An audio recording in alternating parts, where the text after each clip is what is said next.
Evo sva. Hvala vam za čas. Ja, z veseljem. Ja.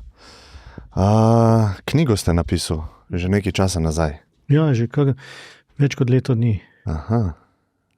Je bila kar uspešna, se spomnim. Še vedno je. Še vedno je, ja. Mislim, da je 4. ponati, še vedno dobivam odzive bralcev in bralk, jasno. Še vedno imam želje v knjižnicah, da hodim na obiske in z velikim veseljem grem. Vedno mi je malo naporen, pa si rečem, pa zakaj zdaj po službi še v Črnomelj, pa Ilirsko Bistrico, pa Kranj, pa v teh krajih. Ampak nazadnje me vedno pričaka neka pozitivna energija, množica ljudi, super vprašanja, tako da se vedno zelo vesel potem in napolnjen z energijo vrnem domov in nikoli mi ni žal. Tako da, in vsak tak pogovor je priložnost, da poveš svoje ideje, svoje razmišljanja. In to me tudi veseli na nek način. In kaj je bila ideja za to knjigo? Kaj ste želeli sporočiti? Nič, to je nek spontan pogovor sam s seboj, zelo iskren, zelo v hitrem času, v 3 tednih, na plaži Velikega Lošinja. V 3 tednih ste napisal knjigo? Ja. Zgodbe same prihajajo. Res, da sem uvod vzel iz sobotne priloge Dela, kjer sem pisal 3 dni dnevnik, vsak teden, med številnimi zanimivimi pisci tistega časa, to je že dolgo let nazaj, več kot 15 let nazaj, morda 20. Se pravi, to je uvodni del, dnevnik vsak dan. Potem ta centralni del knjige, ki je res nastal v 3 tednih. Najprej sem mislil, da bom lahko celo knjigo narekoval na pametni telefon. V ušesih sem imel slušalke, neke posebne, v zvok iz okolice, noise cancellation se imenuje angleško stojko, se pravi, da imaš čisti mir, blago glasbo. Odstranijo hrup. Odstranijo hrup, tako. In potem sem mislil, da bom lahko preprosto narekoval na telefon, ampak miselni vzorci, ki prihajajo v glavo in narekovanje očitno ne grejo skupaj. Tako da sem vzel potem en majhen zvezček, zapisoval te stavke v ta zvezek in potem zvečer se skupaj prebral, narek in poslal svoji sodelavki, da je potem to pretipkala. Tako da ta glavni del knjige je nastal v 3 tednih, potem sem pa pisal enako kot na začetku, dnevnik spet 3 tedne, kaj se mi dogaja po 20 letih, ko nekoliko drugače razmišljam, ko sem bolj moder, ko bolj ločem stvari, kaj je pomembno, kaj je manj pomembno in nepomembno, tako da se tudi bralec lahko ustvari en vtis. Razmišljanje mladega, naivnega kirurga, polnega adrenalina, pa potem po 20 letih še vedno poln strasti, ampak bolj umirjen, bolj preudaren, bolj moder. Kaj pa, če greva res na ta začetek, ne? Ta mlad, poln adrenalina.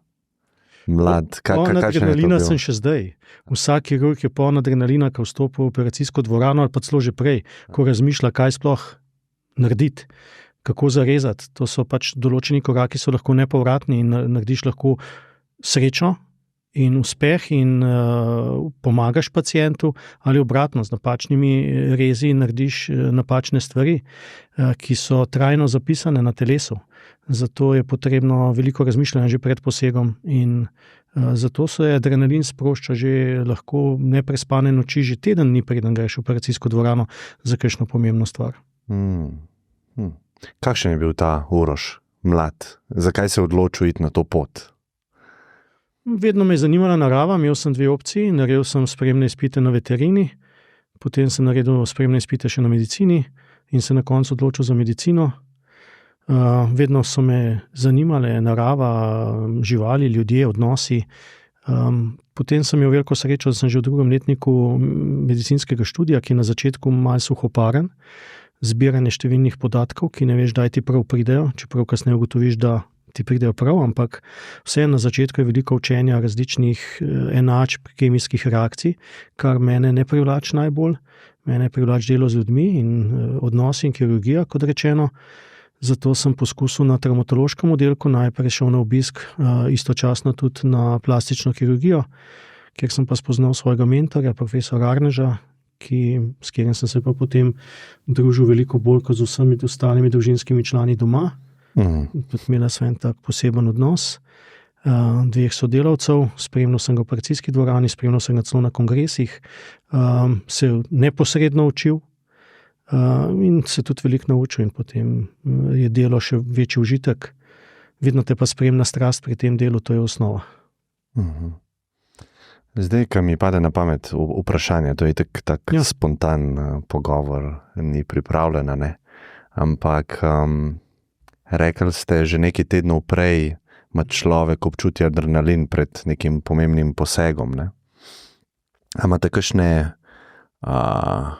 kakšne načine, kako se pomiriti tik pred posegom, ali pa kako v bistvu umiriti ta stres, ker gre za veliko stvar in potreben je performance in performance se dosega v flowu, ampak flowa se ne da izsiliti, a ne?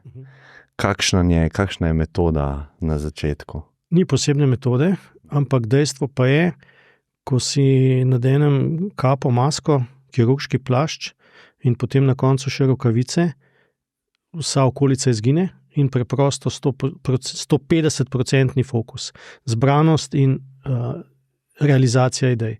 Tako da zamre preprosto vse, celotna okolica. Dokler ne pride spet do neke sproščene faze operacije, potem so pa tudi šale, neke duhovitosti, preproste pogovarjanje in sproščeno vzdušje. Ampak vmes, ko so pa pomembne faze, takrat pa zamrzne okolica in si posvečen zgolj tistemu delu, ki ga opravljaš. Še zlasti, če govorim za mikrokirurgijo, kjer je pa zelo vse natančno, vidno polje je nekje na svojih 4-5 centimetrih, samo z mikroskopom, z 12-kratno povečavo in samo drobni gibi prstov v prisiljeni drži in hrbtenice lahko traja ure in ure. Če imaš recimo replantacijo 4 prstov, vsak prst približno 2 uri, je to 8 ur prisilne drže in samo nežnih gibov z rokami. Vsak gib s prsti in v zapestju pomeni pod mikroskopom neko veliko dogajanje. Če pa nekdo do zunaj gleda, pa mislijo, se te spijo, pa neki nepremično sedi za mikroskopom že ure in ure, a je zaspal. V resnici se pa dogaja marsikaj. A to je primer, da živce nazaj povežete? Ne samo živce, pa žile. Vsekakor najprej žile, te omogočajo prekrvavitev, brez prekrvavitve ni preživetja tkiv, se pravi najprej vzpostavimo krvni obtok, zatem pa zašijemo še živce, ki so zelo pomembne za občutenje, za pač motoriko in nazadnje potem kite, še prej pa treba narediti osteosintezo oziroma spojiti skelet, ga učvrstiti, da so te strukture čvrste. Zakaj mislite, da je zadnje čase toliko veliko zanimanja splošne javnosti za ta poklic? Pa zdaj imam samo v mislih svoje videnje vas, pa Davida Zupančiča, pa teh knjig, a ne? Zelo je tako zanimiva. Ja, nekaj morda tudi zaradi knjig, da ljudje sploh spoznajo. Ampak so knjige pred zanimanjem ali obratno? Ne? Pa sej, veste, tako, ne, to je vaše razmišljanje, da je zanimanje. Vse splošnega zanimanja ni. Če vi vidite zanimanje za recimo splošnega zdravnika, ki je super poklic, zelo naporen, sploh v Sloveniji v tem času, ampak zanimanja ni. Za specializacijo, ki je razpisano 70 mest, se javijo 3. Se pravi, zelo selektivno zanimanje je. Za neke vede in specialnosti, ki nudijo bodisi udobje ali finančno korist, ali so velik izziv, a ne? Tudi mladi želijo si imeti izzivov in tudi vsak tak pogovor sproži reakcijo v mladih ljudeh in jih to začne zanimati, pogledajo mogoče še kaj dodatnega na YouTubeu, se izobrazijo in potem želijo tudi sami tak adrenalin in to tako življenjsko pot. Tako da vsak tak pogovor tudi prinese veliko k zanimanju posameznih strok in znanosti. Ja, res je tak star poklic, ne? Starodaven, ne? Že izhaja tako iz nekega zdravilstva, ampak takrat, ko nam je najtežje, pa nam začne telo odpovedovati ali pa nekaj narobe, damo v bistvu svoje življenje enemu drugemu človeku, za katerega verjamemo, da ima veliko znanja, a ne, o temu telesu, a ne, da bo znal rešiti mogoče to stvar. Ne. Ja, tudi zelo visok na hierarhiji je ta poklic, a ne. To v knjigi sem zapisal, da je to privilegij, da vstopamo v življenje ljudi in zato, da jim pomagamo. Dejstvo pa je, da ta privilegij ni podarjen. ali pa prirojen, dan ob rojstvu, ampak je prigaran privilegij. To znanje je treba nabrati, ne? In to znanje se nabira leta in leta in leta. Ne? Najprej 6 let študija medicine, potem pa še 6 let specializacije, vmes je več kot 50 izpitov, na plastični kirurgiji imamo tudi evropski specialistični izpit, da vsi naredijo še evropski izpit, da so lahko prosti in se potem zaposlijo kjerkoli v Evropi, kar je pomembno za mlade ljudi, da imajo neko perspektivo. Če se slučajno v matični državi kaj zgodi napačnega, da ni več perspektive, da lahko svojim znanjem pomagajo drugim ljudem in enako delajo koristno delo, kot bi v domači državi. Tako da mladi si pa želijo robotske kirurgije, želijo si napredka, in če tega napredka in take opreme doma ni, je prav, da jo poiščejo in se cel svoje življenje in svoje hrepenenje in svoje delo obogatijo na ta način, da poiščejo okolja, kjer so prijazna in mi nudijo najboljše možno kreativnost. Tako kot v športu. Vsi so ponosni, če za LA nastopajo v pomembnih nogometnih klubih, kot so. Cela Slovenija je ponosna na njih. Ne? In enako se mi zdi, da je podobno lahko tudi za zdravstvene delavce in za kirurge. Ne? Če nekdo uspe v tujini in ima tudi neka vabljena predavanja ali pa karkoli drugega, se mi zdi, da je to pomembna stvar, podobno kot v vrhunskem športu. In da je lahko upravičeno cela država ponosna na te ljudi. Ker ste rekli, da je študij zahtevan, to si mi težko predstavljamo, ker nismo šli čez to, ampak lahko malo več o tem poveva. A mislite, da ima vsak kognitivne sposobnosti, da to opravi, pa vsak nek potencial, da to opravi, ali je to res, da je treba predispozicije imeti za opraviti tak študij? Vsi smo različni, in jasno, da nimajo vsi te možnosti in teh danosti. Tudi sam osebno sem na začetku bilo težav sedeti za knjigo po 10-12 ur in se nekaj na pamet učiti oziroma povezovati neke enačbe. Se moraš kar ob tem ogromno nezga odrekanja, ko se ostali kolegi iz srednje šole pogovarjajo o zabavah, morju, koncertih, se ti pogovarjaš s svojimi kolegi v študijskih klopeh, kdaj bo izpit, kakšna so vprašanja, kaj je bilo na tem kolokviju, kje so zahtevali. Se mi zdi pa ta misel vaša res odlična, da je težko razumeti za tiste, ki to niso dali skozi. In tudi težko je takim, ki to ne dajo, te poti ne prehodijo, je težko tudi ocenjevati. Številni rečejo, pa kaj tukaj so narobe naredili, to so narobe naredili. Ali pa komentirajo enak tudi kolesarsko dirko. Nekdo je 4. na mas 1, pa je vse narobe. Nihče od nas, ki to gledamo, ne bi niti prvega klanca prevozil. Tako da tukaj to se mi zdi zelo pomembno, da vsak lahko komentira in ima svoje pripombe, zgolj, če je tako pot prehodu in ve sploh, o čem govori.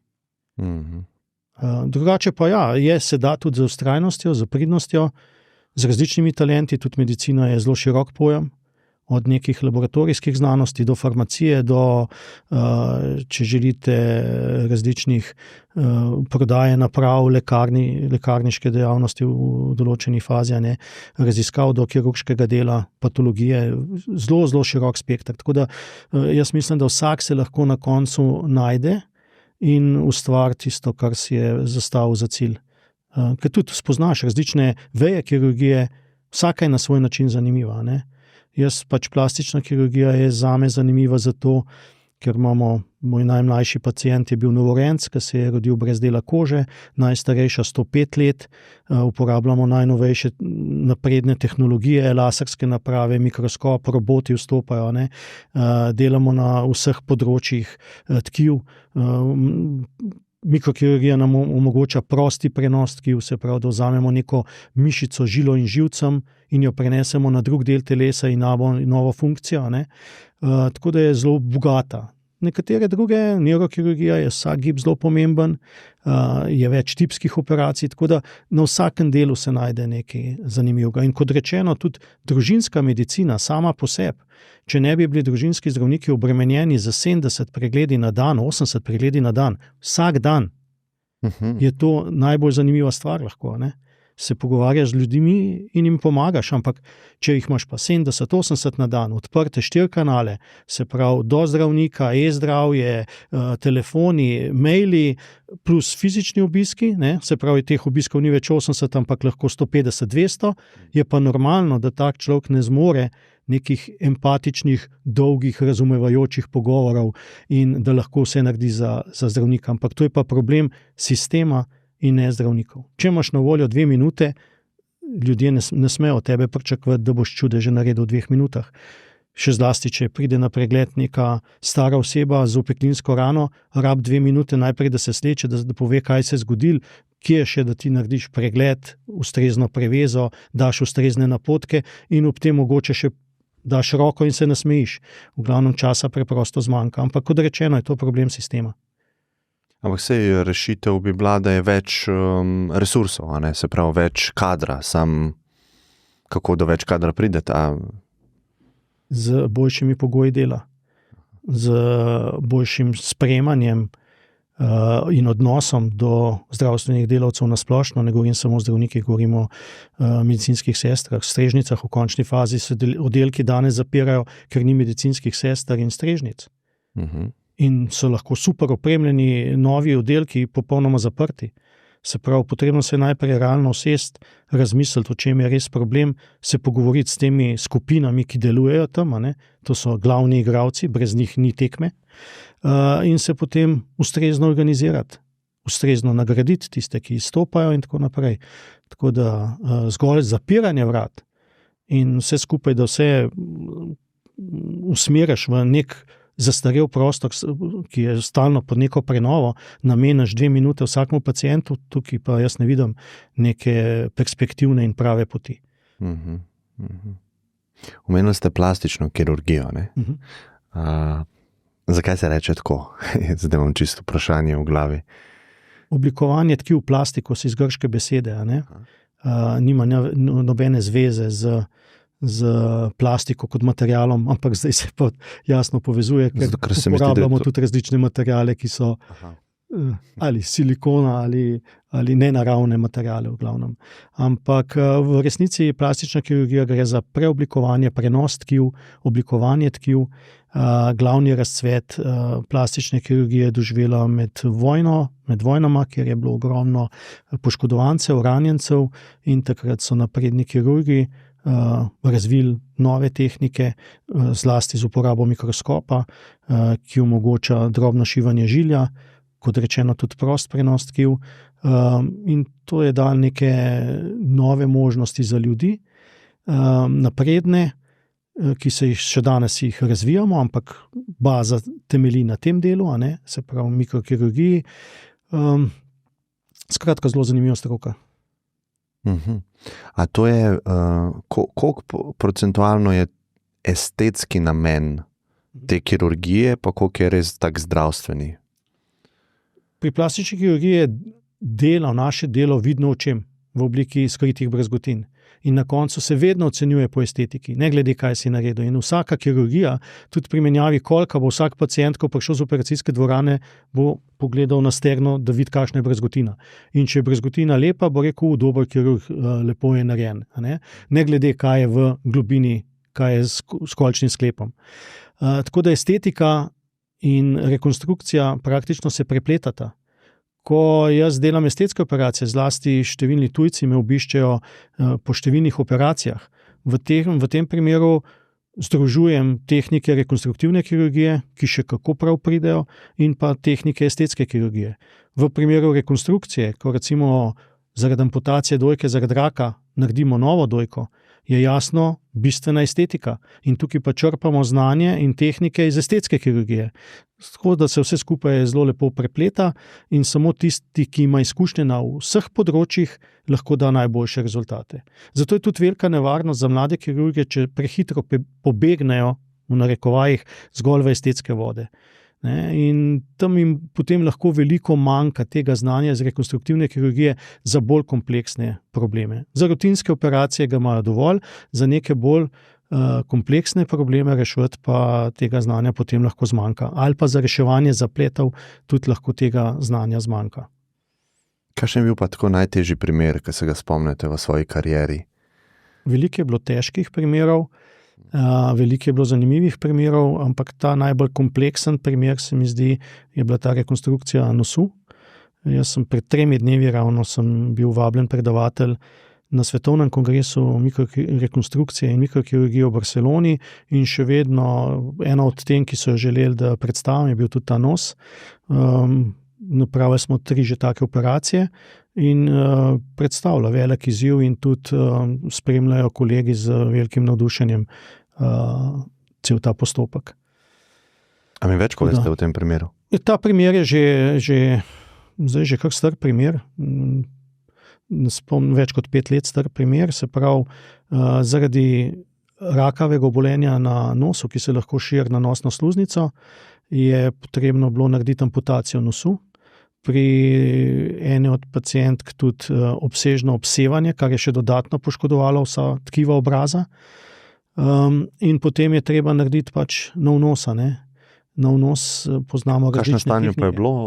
Kakšno je bilo prvotno stanje? Ni bilo nosu ali?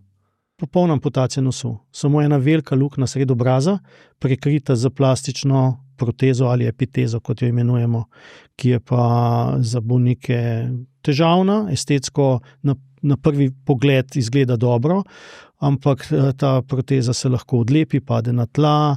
To je zalepljeno? Hladna, samo zalepljeno. Se pravi, vsak dan je mogla pacientka to gor zalepiti? Ja. Oziroma so določena lepila, ki lahko dlje časa, ampak načeloma nepredvidljivo in bistveno slabše. In potem imamo pač različne, od starodavnih tehnik, ki so se uporabljale že pred več stoletji, pa do transplantacij, se pravi iz mrtvega dajalca, ki pa so povezane te operacije z imunosupresijo in s številnimi drugimi vprašanji, sploh v Sloveniji, ko je majhna. Da zavrne? Pač poznate presaditve obraza, En najboljši in začetniki na tem področju je kolega Samir Mardini iz Mayo klinike, je tudi pri nas pred časom bila predstavljena ta njegova operacija, se pravi zaradi hudih poškodb obraza, največkrat gre za strelne poškodbe v poskusu samomora, hude opekline ali druga iznakaženost obraza, se preprosto lahko odvzame obraz dajalca, zašije vse žile živce. A lahko greva bolj počas? Vzame se obraz dajalca. Ja, podobno kot pri transplantaciji ledvice ali pa jeter ali pa pljuč. Kaj se vzame točno? Celoten obraz. Ampak kaj je obraz? To samo to tkivo, ki je na skeletu gor? Ali? Ja, tkivo na skeletu. Okay. Mehka tkiva. Okay. Se pravi, to cela stvar vključno z hrustančnim delom nosu in ostalo. Drugač pa mehka tkiva, se pravi mišice, podkožno maščevo je koža. In kje se začne obraz? Pa kje se... Odvisno od poškodbe. Načeloma po estetskih enotah gre po čelu in potem tukaj na vratu, pred uhljem, za uhljem, odvisno od izbrane kirurške tehnike. In dajalec je preminul, mrtev? Enako kot pri multiorganskem odvzemu organov. Tudi v Sloveniji to odlično deluje, že desetletja. So številni kolegi, ki so postavili temelje temu, in smo tudi eni od vodilnih v svetu. Glede na število prebivalcev smo med vodilnimi po presaditvi. Mislim, da so Hrvati pred nami, drugače pa tudi pri nas zelo uspešni. Kolegi, zlasti gre za ledvica, jetra, srce, pljuča. In po kolkem času, ko je oseba mrtva, še vedno lahko naredimo presaditev ali pa vzamemo organe? Ja, oseba je jasno klinično mrtva, ampak priključena na aparature, ki pač v umetno življenje ustvarjajo vse pretoke, ampak pač možgansko mrtva oseba. In pač govorimo o nekaj urah, ko pridejo ekipe, pri nas se to največkrat dogaja sredi noči, pokličejo. Tudi pri nas imamo kožno banko, kar pomeni, da tudi v sklopu multiorganskega odvzema odvzamemo kožo za opečence, hude opečence. in mi navadno plastični kirurgi pridemo na koncu, kot so že vzeti vsi ostali organi. Ne. Potem je pa to neka Eurotransplant se imenuje organizacija, mreža, kjer se iščejo organi določene skladnosti po neki tipizaciji, ne? In tisti, ki je najbolj skladen, ta organ dobi in se potem v najkrajšem možnem času gre ekipa tudi lahko na odzem v tujino ali obratno in se pripeljejo ti organi in ko so na voljo, ne glede na čas dneva, uro dneva, se opravi ta postopek in pacienti so jasno presrečni, ker lahko nekateri leta čakajo doma in so med življenjem in smrtjo in ura tiktaka in ko zazvoni sredi noči telefon, da so dobili ustrezen organ, za njih je to rešeno življenje. Ekipa pa se zbere in naredi zelo natančno kirurško operacijo in omogoči novo življenje. In v sklopu tega smo tudi plastični kirurgi, pri presaditvi obraza, presaditvi rok, eno prvih presaditev rok oboje stransko, se pravi bilateralno, je naredil kolega Milomir Ninković, moj zelo dober prijatelj, 20 let je bil šef v Münchnu, zdaj imam privatno kliniko in je v neki fazi, da se počasi upokoji, ampak še vedno zelo, zelo aktiven. Tudi zdaj sva bila skupaj na tem kongresu v Barceloni, ima odlične rezultate in tudi zanimivo je bilo, ko me je povabil pred časom v njihovo privatno kliniko, ki so me postavili v Osijeku, ob enem prelepem hotelu, je pripravil kongres mednarodni, kjer so prišli tudi kolegi iz Amerike in prišel je tudi ta pacient z presajenimi rokami, imel nastop, pokazal, kako deluje, pokazal videoposnetke svojih potovanj, svoj motor je me prepotoval več 10,000 kilometrov. Tako zanimive zgodbe, ki jih piše življenje. Ja, definitivno. Se pravi, roke ima nekoga drugega. Ja, obe. Aha. Kako pa čistko zaradi kosti? A to se pri sklepu združi ali... Odvisno, kje je poškodba. V večini primerov gre v distalnem delu, se pravi nekje na sredini podlakti, odvisno pa od poškodbe. In potem se vse strukture že prej pripravi, vse kite je potrebno zašiti najprej spet, podobno kot pri replantacijah. Naredite osteosintezo, čvrstit skelet, potem pa zašiti vse kite, žile in živci.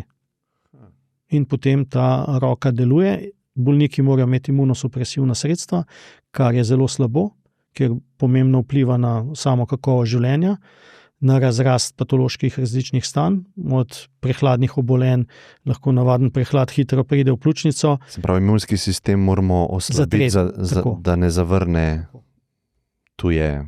Ja, tuje tkivo. Večja je skladnost, boljše je.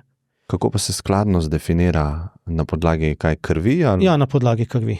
So določene tipizacije, ampak to pa že presega zdaj. Ne, tako me zanima, koliko lahko poveste, da je so smisel. Pa ena profesorca Semjonova, tudi kolegica z plastične kirurgije, sva bila tudi večkrat skupaj na teh kongresih in v omizju ima pa tudi določeno študijo počne, kjer bi izdelala neke himerne celice, se pravi nekaj od dajalca, nekaj od sprejemnika in bi na ta način nekako telo prevarali, da ne sproži imunski odziv. In ko bodo ta tehnologija uspešna, se bo odprla pa povsem novo področje. Potem bomo pa prosto lahko dobili organe in tkiva od dajalcev, najrazličnejša tkiva in jih povezovali z telesom brez imunosupresivnega zdravljenja. Se pravi, ko imunosupresivno zdravljenje ne bo več potrebno, se bo odprlo popolnoma novo področje. Trenutno je pa bistveno lažje in bolje, oziroma bolje, ne lažje, narediti s telesom lastnim tkivom rekonstrukcije in ko smo začeli govoriti v nosu, smo ravno to naredili iz telesu lastnega tkiva, kosti, mišične ovojnice, kože smo in jasno vseh žil in živcev smo naredili, oblikovali po 3D modelu nov nos, ki smo ga potem nazaj postavili na podlaht, da je po 3D modelu zacelil v pravilni obliki. Se pravi, vi ste naredili 3D model in ste na podlaht... Naredili smo 3D model po epitezi, se pravi po tej protezi, ki jo je bolnica imela, smo naredili modele in vodila tudi, na katerem delu je treba odvzeti kost, pod kakšnim kotom. To je zelo, zelo natančno delo, ker mora biti kost dobro prekrljena in jasno dovolj tanka. Ker ti vemo, koliko je tale kolumela se imenuje na nosu, a ne? Se pravi, kost v sredini mora biti tanka 2-3 mm, ob tem še vedno prekrljena, da potem, ko okoli pride še koža, da je to neka lepa struktura. Ker drugače je to neka popačena struktura na centralnem delu obraza in je to zelo slabo. Ne? Tako da to je zelo, zelo filigransko, natančno delo, dolgotrajno. In potem smo pač vzeli tudi dodatno živc, ki nam je omogočil, da je bila tudi notranjost nosu oživčena, kar je znova neka novost. Tudi zdaj na kongresu so to zelo dobro sprejeli. Ne? In nazadnje smo potem ta nos, ki je bil kot kopija epiteze, sestavljen iz lastnih tkiv, se pravi iz kosti, kostni skelet kot ogrodje, ki daje stabilnost, potem pa podkožno tkivo, koža. Kje ste pa to dobili? Na podlakti, iz podlakti.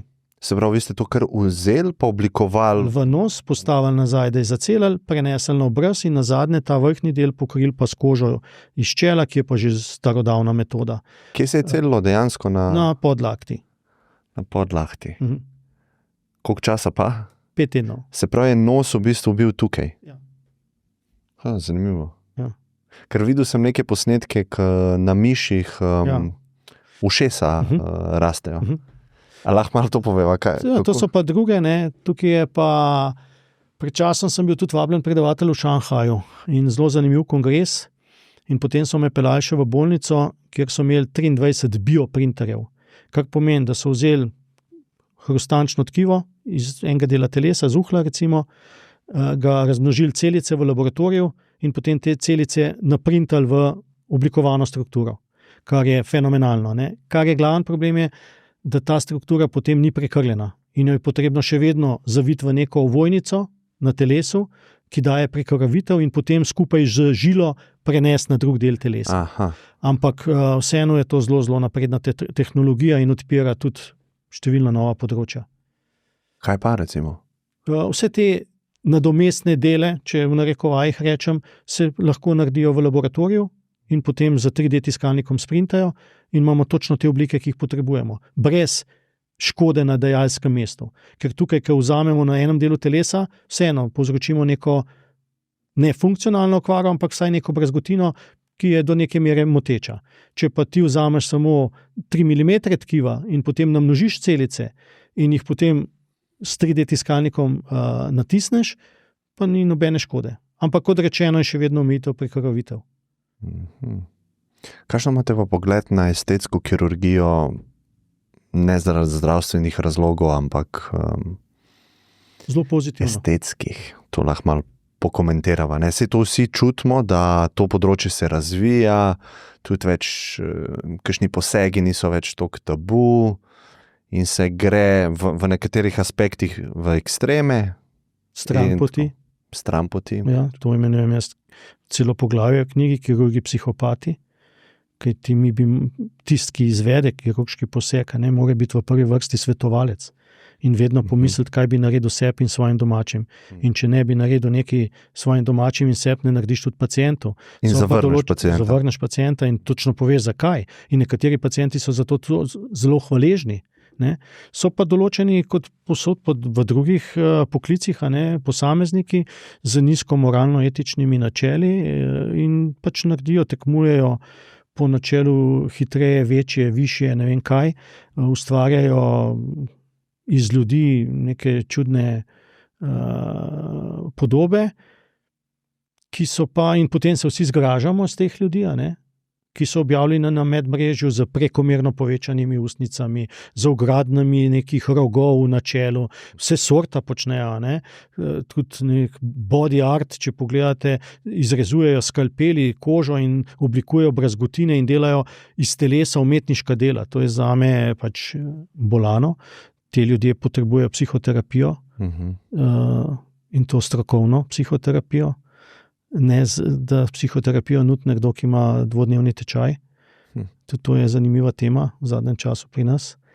Glavnem, mi moramo biti najprej svetovalci, z veliko znanja in izkušnjami najprej povedati svoje mnenje, vse prednosti, slabosti posameznih postopkov, kajti estetska kirurgija je tako kot vsa ostala kirurgija. Irreverzibilni, agresivni postopki v telo. Kot sem pa že večkrat omenil, citiral mojega kolega Pera Hedna iz Štokholma, je pa rekel, če bi bili estetski posegi brezplačni, brez bolečin in brez zapletov, kdo se zanje ne bi odločil. Vsak je rad najboljša različica sebe. Zato kupujemo nakit, zato hodimo k frizerju, zato se uredimo, zato se brijemo in estetska kirurgija preoblikovanja telesa je samo še ena stopnja na tema. Ne. Tako da videl sem, ali pa imam veliko presrečnih ljudi po estetskih posegih. V večini primerov je tudi estetski poseg, ni zgolj estetski poseg, ampak je tudi funkcionalni poseg. Če recimo pri ženski zmanjšaš dojke za 500 gramov, pol kile na vsaki strani, je to jasno, je tudi funkcionalno, omogočaš popolnoma drugačno športno življenje, drugačno držo, brez bolečin v hrbtenici, brez pogostih vnetij poleti. Se pravi, je vedno kombinacija estetskega posega in funkcionalnega izboljšanja. In taki ljudje so potem presrečni. In vsaka stvar, ki prispeva k kakovosti življenja in je dobro namerna, je zame super. Ja, izziv je presoditi naprej, a bo to pozitivno vplivalo na moje življenje. Lahko imam jaz to predstavo, ne? Sej mi imamo marsikakšne predstave, vse pa so pol akcije izvedene, pa se izkaže obratno, ne? Zato pa velja, da je potreben pogovor, kot sem omenil, pri enem kirurgu, lahko pri 3-4 kirurgih in mora biti ta želja že dolgotrajna in dobro premišljena. In večinoma pridejo zelo izobraženi pacienti. To vsaj v moji ambulanti. Osebno imam zelo malo nekih mladih deklet, ki pridejo na neke estetske posege. Jih praktično ni, ampak te, ki pridejo, si pogledajo in preberejo zelo veliko in poznajo vse tehnike, vse metode, vse morebitne zaplete. Nekatere celo so v nekih skupinah teh žensk, ki že imajo to izkušnjo, tako da ne bom več rekel, da je to presenetljivo, ampak te ljudje, ki so uporabniki estetske kirurgije, so zelo izobraženi. Nekateri drugi, ki grejo na tako imenovani turizem estetske kirurgije v tujino, se pa lahko konča tudi zelo tragično, tudi z odzemom ledvice ali pa kakšnih podobnih, ampak o tem ne bi rad preveč razpredal. Zakaj pa ne? A ne bi bilo to dobro povedati? Ni še čas. Ni še čas, ok, razumem. Kaj pa so najpogostejši posegi z vidika estetike v svetu trenutno? Še vedno so najpogostejši posegi pri ženskah področju dojk. Bodi si korekcija asimetrije, zmanjšanje dojk, povečanje dojk je nekoliko v upadu. Povečanje je v upadu? Ja, povečanje je nekoliko v upadu. Ampak je še vedno največji del, verjetno? Še vedno je zelo velik del. Potem je liposukcija, abdominoplastika, se pravi korekcija trebušne stene, kjer spet vsak razmišlja, kaj si je šla popravila trebušno steno. Ne? V resnici je pa mogoče nekdo shujšal 50 kg, ima visečo kožo, ki se jo ne more na noben način znebiti, je številka 1, druge pridejo ženske po porodu, še zlasti recimo pri dvojčkih, ko imajo diastazo premih trebušnih mišic, kilo, in potem lahko popraviš vse sočasno. Izrežeš striasto spremenjeno kožo, prestaviš popek, zašiješ premi trebušni mišici, ki sta razmaknjeni in dodatno še korigiraš kilo. Se pravi, si naredil 5 dobrih stvari za eno osebo. Ne? In jasno je ta oseba zadovoljna in tudi mi smo potem zadovoljni. Tako da ni vse tako plehko, kot se navzven predstavlja, estetska kirurgija so polnila pa botox, daleč od tega. Ja, to razumem. Zakaj pa mislite, da imamo tako tendenco ljudje, da smo do tega, da nam je tako malo neprijetno ali pa zelo radi posežemo po kritiki za te posege? Ne? Ker to je verjetno nekaj v nas, ker to ne opažam sam na tem področju. Ne? Kjerkoli človek poseže v nekaj, kar je naravno in naredi umetno, imamo mi tendenco, da ne odobravamo, ne? Da se mi igramo bogove v bistvu v nekem aspektu, smislu. Pa se obaveva, da živimo v Sloveniji, ne? In da tudi, če je že nekdo kupil nov avto, je že vse narobe, a ne?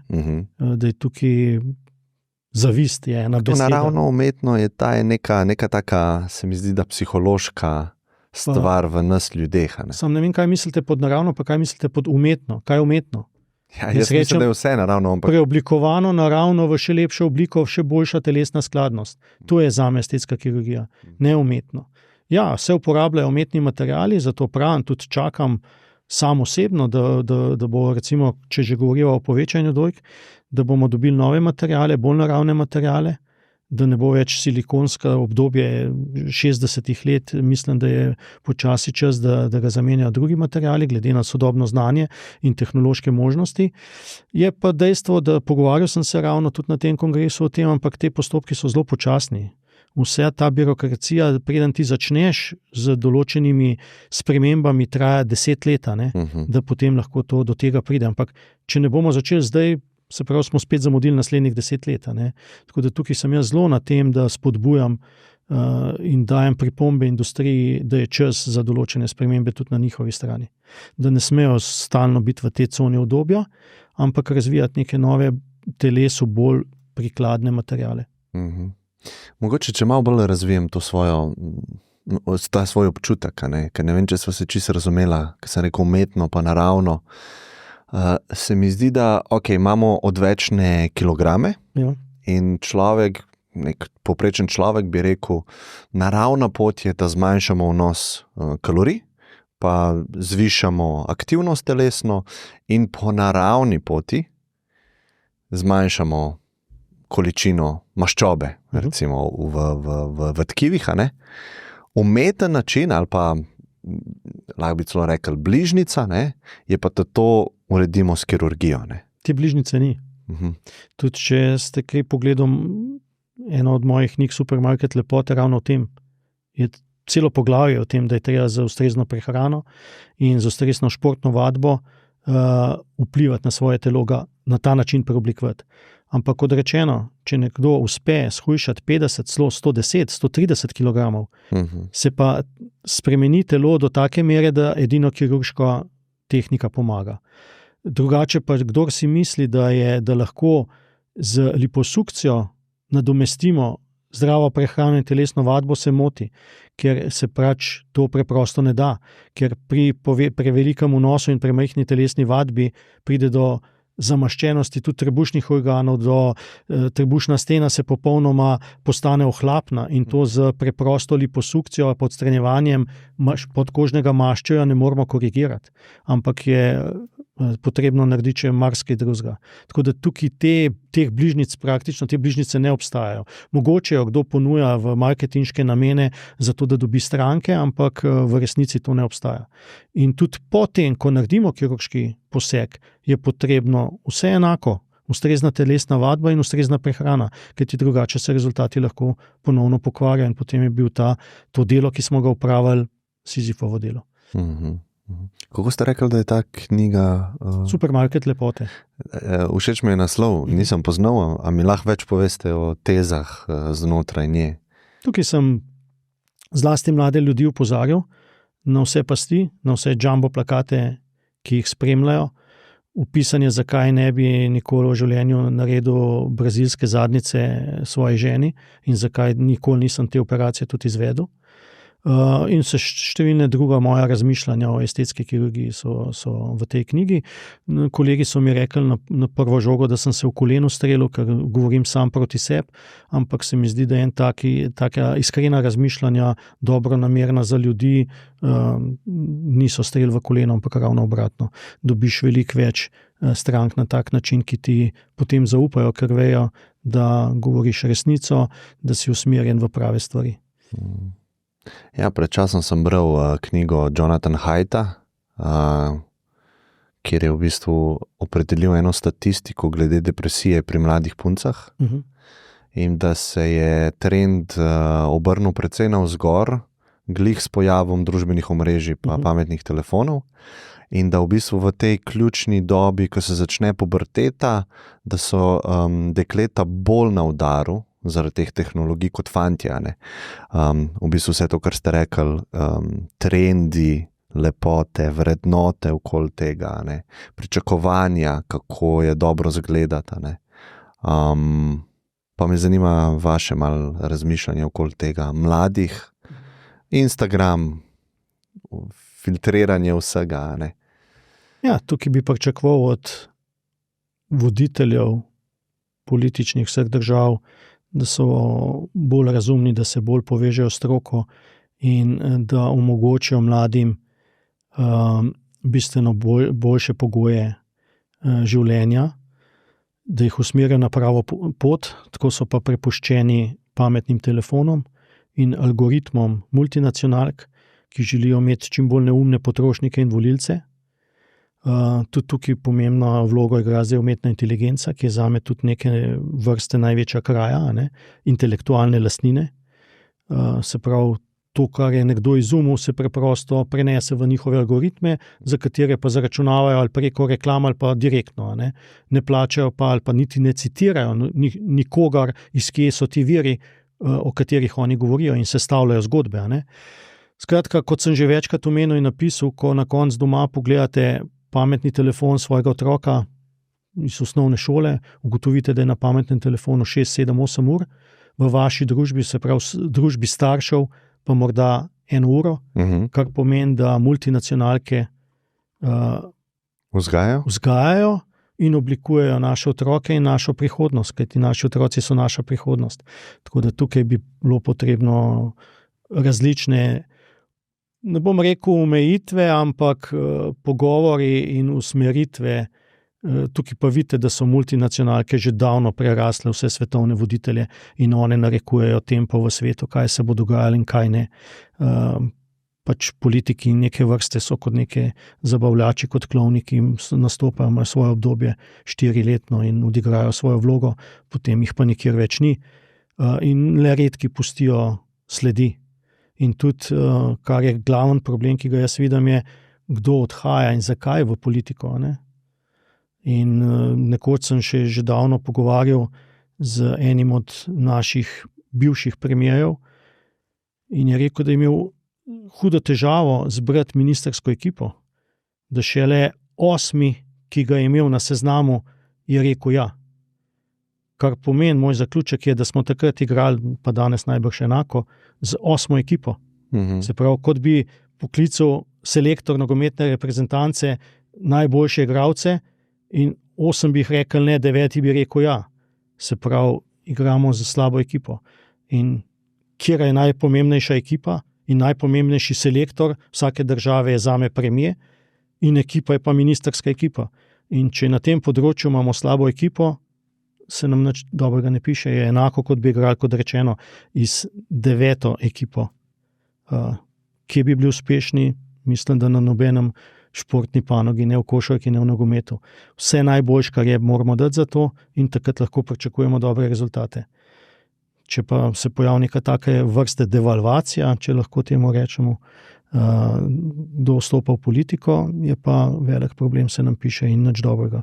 In potem jasno te multinacionalke še dodatno, ki jih vodi samo slabo dobičku, vodijo pa celotno svetovno igro.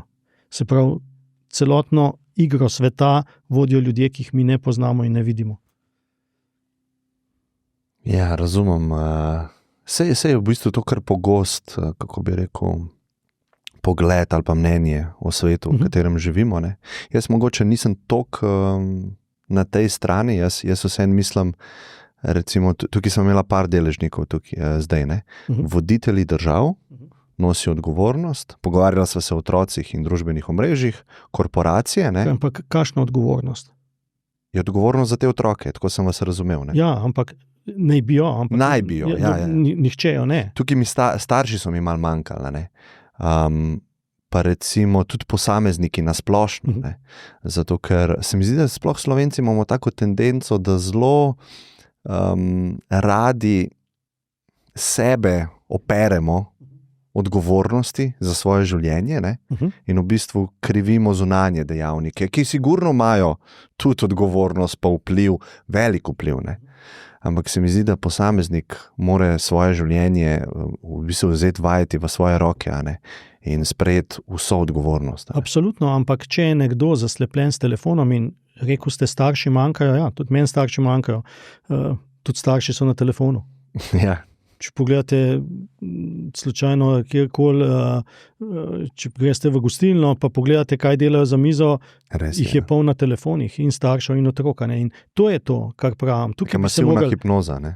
Točno to. Tukaj bi se mogli, in tukaj so strokovnjaki v zadnji, ki to upravljajo s tem. Tukaj so znanstveniki, ki reprogramirajo možgane mladih ljudi. To ni naključje. In o tem se je treba pogovarjati, ampak to bi mogli najprej spoznati voditelji naši, a ne? In se pogovarjati o tem in potem najdete najboljše poti. Že preprosto to, da ni telefona v šoli, je super. Potem pa, a veste, vzgajati je treba z vzgledom.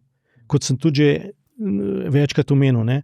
Če mi po televiziji gledamo nasilje na nasilje in so vse tudi računalniške igrice, je vedno zmagovalec tisti, ki največ ljudi pobije oziroma nasprotnikov pobije na najbolj brutalen način. In če si pogledate na internetu najbolj brutalne igre, ki obstajajo, se zgroziš. In mi ne moramo od otrok pol pričakovati, da bojo drugačni, kot smo mi odrasli. Mi moramo zgledom pokazati. Ne pa, da na eni strani kažemo stalno, ne vem, okrvavljene obraze, pretepe, davljenje, ne vem kaj, potem pa to naredijo otroci v šoli, se pa vsi zgražamo, kako je to mogoče. Ne? Samo posnemajo nas odrasle. Ko se bomo odrasli spremenili, se bodo otroci spremenili. Dokler bomo pa odrasli taki, ko smo, in jim dajali tak vzgled, se pa nič dobrega ne piše. In sami sebi, odrasli, bomo svojo prihodnost zapravili preko svojih otrok in mladih ljudi. In tukaj tudi, kar se tiče, spet gremo lahko na profesorski kader, ne, spet je treba z vzgledom vzgajati ljudi, ker jaz večkrat rečem, mladi ljudje so kot mehka glina. In nek profesor lahko oblikuje to mehko glino v fenomenalno skulpturo, ki mu bo v ponos, če pa ne bo nad z njim oblikoval, bo pa glina ostala kot glina, kot kup gline, brez oblike, brez forme, brez nečesa, da bi se lahko bili navdušeni na tem. Ne?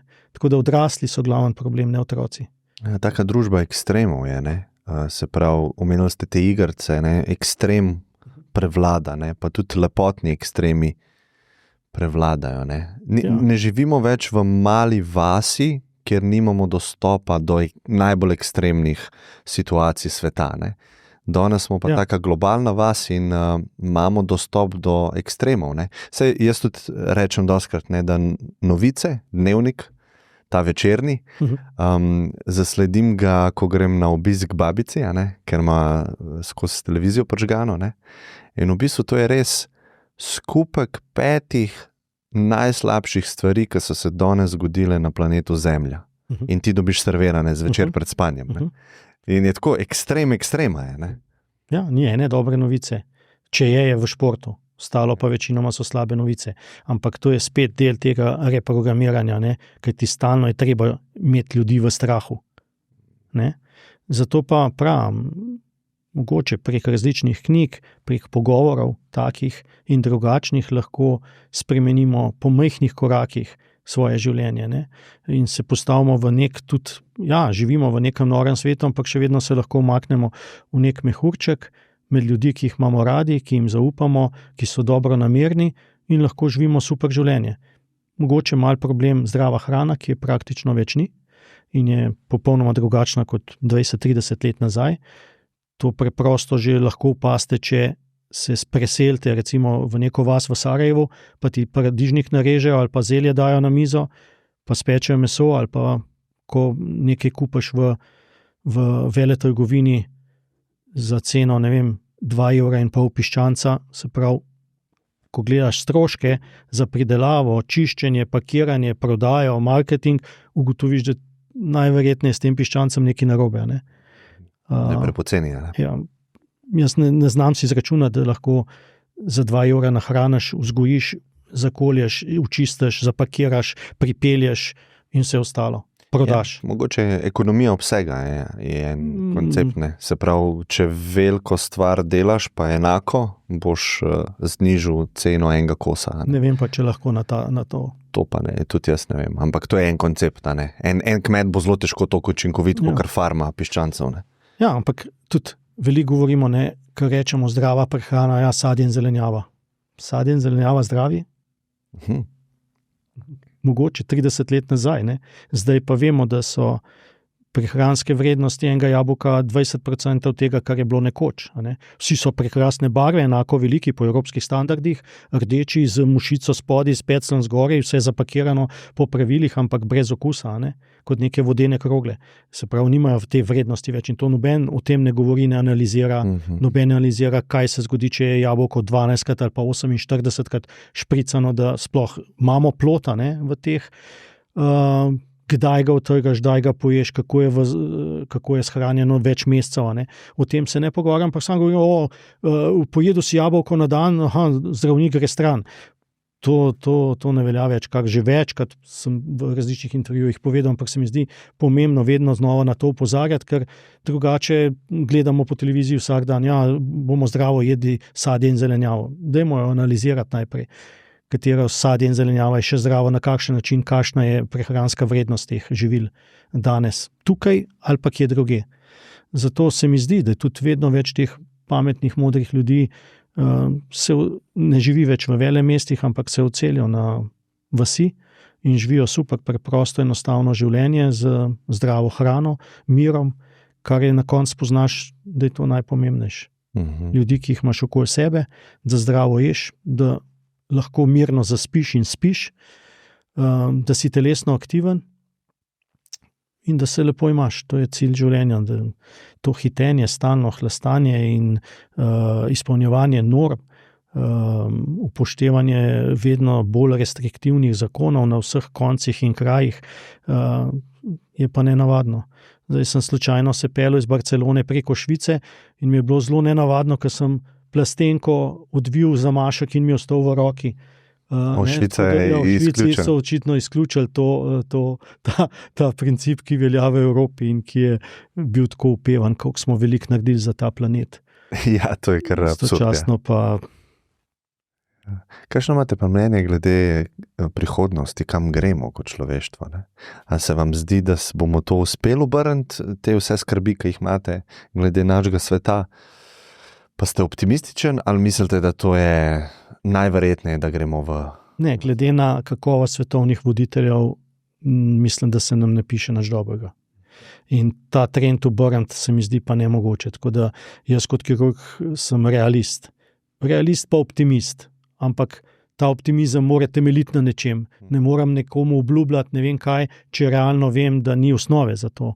In tukaj mi manjka neka osnova, da bi rekel, so prišli pametni lideri, ki bodo znali se prvič upreti tem nevidnim ljudem, ki upravljajo svetom in ga postaviti na drugo področje. Ampak tukaj ne vidim. Vidim, da je vse neka podaljšana roka marionete, ki jim je že zadosti nek fotoshooting pred neko stavbo, in neka kvazi vele vloga, kjer zasedajo tako mesto, ne gledajo pa vsebine ali pa kako spremeniti svet na bolje, kako dati našim otrokom boljše priložnosti, boljše možnosti, od zdrave hrane do novega šolskega sistema z primerno edukacijo, da se sploh učijo tisto, kar je pomembno za življenje, ne neke brezvezne stvari, in da pač omejijo vpliv multinacionalk in medmrežja in teh računalniških programov, ki so vedno bolj na pohodu. In delajo nedvomno ogromno škode. Ja, zagotovo. Mislim, da ni dvoma, da imamo kar veliko izzivov kot človeštvo, ampak ne vem, če je kdaj bilo drugače, ne? Da nismo imeli izzivov. Ne?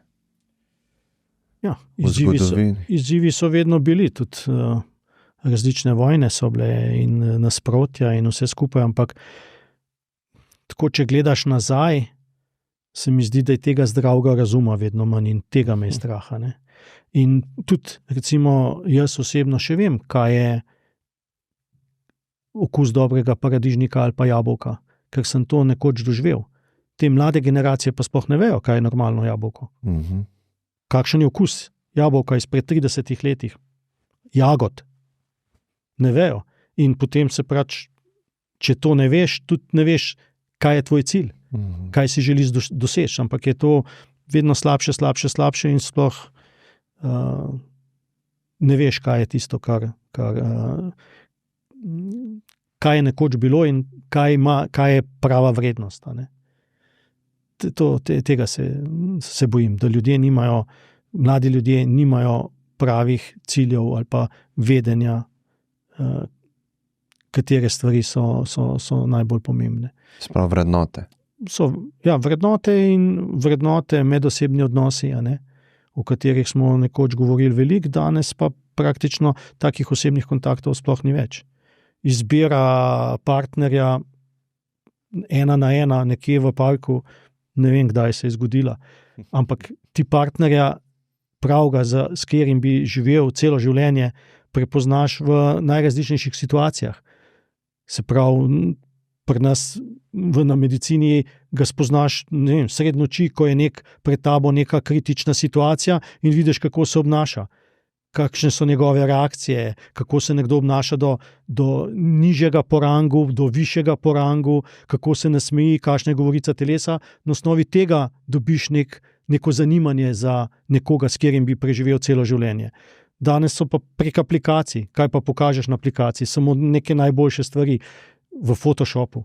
Ne? In potem 2 prelepa posameznika dobita čudnega potomca, na rekovajih, in ugotovijo, da sta bila oba že na estetskih posegih 10-krat in da je nos podedoval po mami prvoten nos, brado po očetu prvotno brado in tako naprej. Ne? Ja, še otroka popraviti. Pa še ostalo, ja. Tako da, ja. Zdaj smo govorili o vrednotah, pa tej hierarhiji vrednot v družbi in se čisto strinjam, da bomo to malo pomešali, da so res pomembne stvari zelo spodaj, zelo enostavne, pomembne, temeljne stvari ne vrednotimo toliko in se ženemo za tistimi drugimi. In ena izmed teh je tudi vizualno, kako izgledamo, ta estetika, lepota. To je dostikrat tako filozofski podcast in me tako malo zanima, kaj je lepota sploh, kaj je estetika, filozofsko? To je zelo širok pojem, zelo širok pojem in tudi, če gledava čez časovnico, kar je bilo lepo nekoč, danes ni več, pa kar je danes lepo, po jutrišnjem ne bo več. Neka groteskno prevelike ustnice bodo čez nekaj let ne več v trendu. Ali pa polt, to je zelo zanimivo. Včasih je bilo zelo privlačno bleda polt, pa so tudi ženske si s pudrom še bledile. Saj veste, kako je ta glede polti. Najprej je bila zelo popularna, kot neke vrste prestiž, zelo bela polt, kar pomeni, da so z belo poltjo ljudje dokazali, da jim ni bilo treba delati na polju in da so v notranjih prostorih zaščiteni, da so neka elita, modre krvi in tako naprej. Tako je v Aziji še vedno. Potem je pa rjava polt pa pomenila, da imaš dovolj denarja, da greš sredi zime na Kubo na počitnice in ali pa da se greš v solari. In je to bilo nek trend, rjava polt. Tako da to se spreminja in tudi kar je lepo v Evropi, ni lepo v Indiji, kar je lepo v Indiji, ni lepo v Ameriki in tako naprej. Tako da lepota je zelo, zelo širok pojem. Je pa pomembno v mojih očeh, da se vsak dobro počuti v svojem telesu in da je potem kreativen, uspešen, nasmejan in tako naprej. Kakovost življenja je važna in tukaj jasno je lepota. Tudi vsi strokovni prispevki kažejo, da lepi ljudje imajo številne prednosti v družbi. In tudi danes vsi vemo, da želimo ugajati ne toliko sebi kot drugim. Kakšne prednosti pa imajo? To sem tudi že večkrat povedal, da študije kažejo že v vrtcu, se z lepimi otroci več ukvarjajo vzgojiteljice, dokazano. Potem obstajajo določeni članki, da če te nekdo policaj ustal, pa lepa ženska ima prednost pred ne vem drugačnim in tako.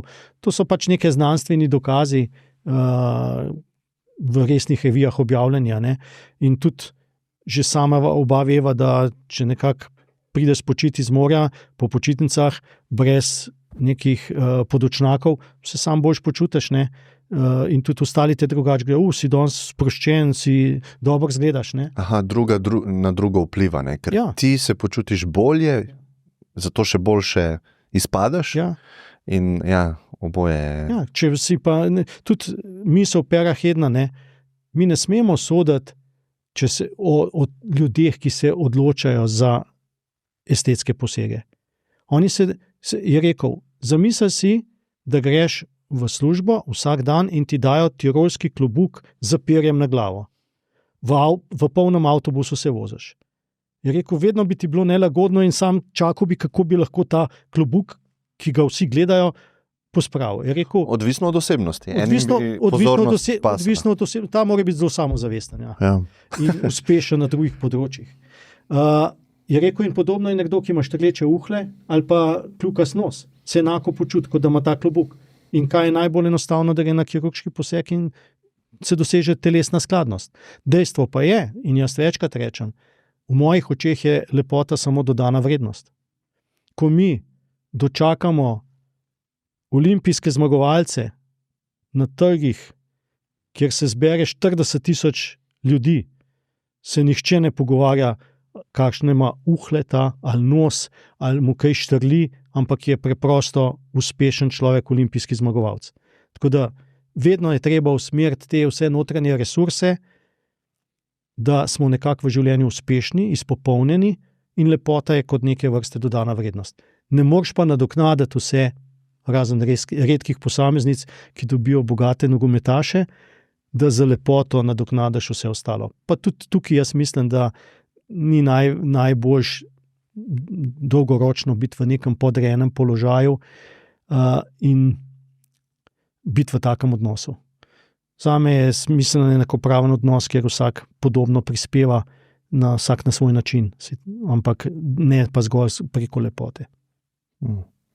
A spremljate kaj, lahko se še malo o tehnologiji pogovoriva, saj prej sva že omenila te 3D printerje pa umetno inteligenco. Čistko iz znanstveno-fantastičnih romanov in filmov, ta cyberpunk gibanje, da bomo mi sebe izboljševali ne samo estetsko, ampak tudi funkcionalno, se pravi izboljšali vid, izboljšali kognitivne sposobnosti z vsadki, prepletom tehnologije in biologije. A ste to kdaj o tem razmišljali? Elon Musk recimo že delajo zametke tega Neuralinka, ki se preklopi elektrode in lahko za možgani upravljam, miško na zaslonu. Ampak to, če bomo sposobni to povezati z internetom, da bomo instantno dostopali do vseh informacij človeške civilizacije, to se mi zdi lahko kar en tak preskok, ne vem zdaj kam, lahko je skok v prepad, ampak... Po mojih očih je to popoln skok v prepad in mi podarimo svoje telo tehnologiji. Podarimo tehnologiji. Ja, tehnologiji. Lepota življenja v mojih očeh so odnosi, so dotiki, so okusi, ki jih imamo. Ne neki neurolinki, vgrajevanje nekih ne vem kakšnih čipov in nadzora. Večinoma teh stvari je tudi namenjeno zgolj nadzoru množica, in obvladovanju množic. Tudi če zdaj vidite, s preprostim izpadom električne energije se ustavi svet. In če bomo mi vezani na prek ali pa računalniški program se sesuje, banka ne deluje več, trgovina nič več ne deluje. Se pravi, mi bi ravno morali delati obratno. Da smo samozadostni, da imamo alternativne vire, da imamo drugačne možnosti, ne da smo odvisni od enega gumba. In tisti, ki zna sproducirati to tehnologijo, jo tudi zna kontrolirati in je potem nadvladna in mi smo samo še manj kot kmeti na šahovski figuri. Se pravi, tukaj se mi zdi, da moramo iti v nasprotno smer samozadostnosti, samopreskrbe in vse ostalo, ne pa odvisnosti spet teh istih multinacionalk, ki nas programirajo na tak in drugačen način.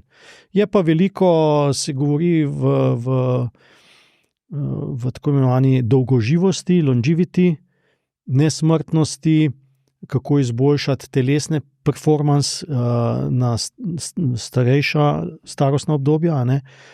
tukaj je pa, se mi zdi, ne velika, ampak kar veliko obetavnih stvari. In tudi zdaj, kad gledam recimo določene hollywoodske igralce, ki imajo neomejeno denarja in super izgledajo, dobro vem, da to ni zgolj od estetske kirurgije, ampak od številnih drugih stvari, ki se zdaj ponujajo. Je pa spet zelo treba biti previden, ker bo spet marketing peljal v določeno smer, ki pa ni nujno, da bo učinkovita. Se pa na tem področju veliko dela, veliko govori, in mislim, da bo tukaj eden od pomembnih napredkov. A mislite, da je pol možno, da bi, ko omenili ste nesmrtnost, ne? In ne predstavljam si čisto s svojim omejenim znanjem, da biološko telo lahko pripravimo z malimi manipulacijami do tega, da je lahko vozilo v nesmrtnost. Ne? Jaz mislim, da bi mogli dodati tehnologijo zraven, če je to naš cilj. Naš cilj sploh ne sme biti nesmrtnost in tudi tukaj ne govorimo o nesmrtnosti. Jasno, da tega Ker eni govorijo prav o nesmrtnosti. Lahko govorijo o nesmrtnosti, ampak za koliko posameznikov bo to omejen? Že tako je preveč ljudi na tem svetu, mi pa govorimo o nesmrtnosti. Ne? Meni je bistveno bolje, da Doskrat govorijo zdaj, da je premalo ljudi. Meni je bistveno bolj pomembno kakovost vsakega dneva, ki ga preživimo, ki nam je dan. Mi bi mogli vedno živeti tako, kot če bi prišli na ta svet kot muha enodnevnica, omejeno na 3 dni. Kaj bi ta čas izkoristili za to, da bi se pregovarjali, kregali, omejevali, ali bi se zabavali, smejali, nekaj dobrega pojedali, živeli, šli na ples, ne vem, karkoli.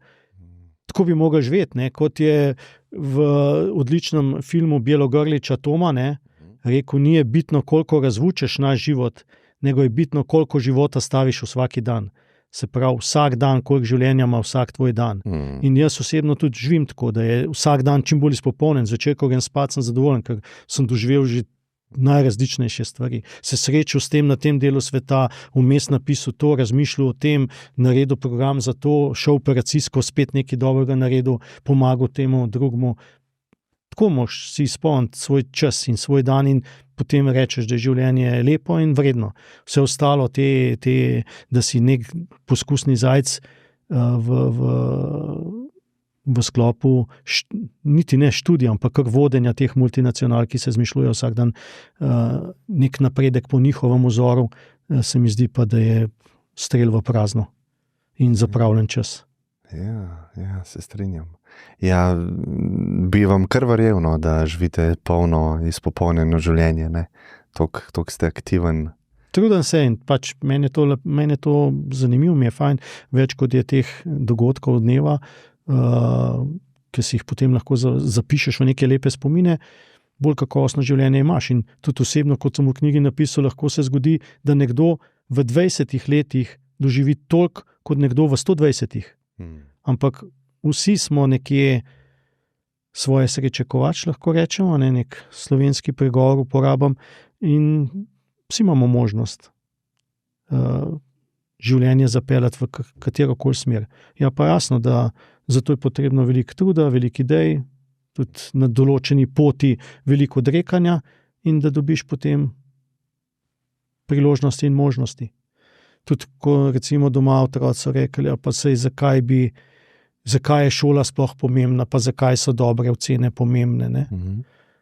Tem jih pripelješ v neko tako življenjsko zgodbo, ne? In jim rečeš, zamisli si, da imajo v eni trgovini razprodaje in imajo tvoje najlepše obleke noter.